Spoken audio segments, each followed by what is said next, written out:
আজকে তোমাদের সাথে পায়েস রান্না করে দেখাবো। সবার প্রথমে আমি 1 লিটার দুধ নিয়ে নিয়েছি।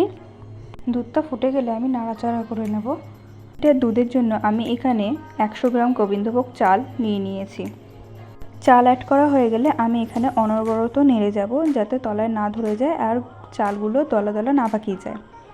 অন্যদিকে একটা বাটিতে 100 থেকে 150 গ্রাম আমুল দুধ নিয়ে নিয়েছি, তাতে জল দিয়ে ভালো করে মিশিয়ে নিয়েছি। আমি এখানে গুঁড়ো দুধে ঠান্ডা জল অ্যাড করেছি, তোমরা চাইলে গরম জলও অ্যাড করতে পারো। পায়েসের চালটা যখন 80% সিদ্ধ হয়ে যাবে তখন ওই গুলে রাখা দুধটা আমি অ্যাড করে দেবো। 1 লিটার দুধের জন্য আমি এখানে 100 গ্রাম বাতাসা আর 100 গ্রাম চিনি অ্যাড করেছি।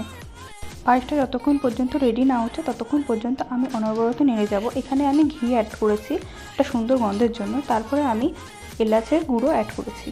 পায়েস আমার রেডি হয়ে গেছে। ভিডিওটি ভালো লাগলে একটা সাবস্ক্রাইব করে দিও, একটা লাইক করে দিও, একটা কমেন্ট করে দিও।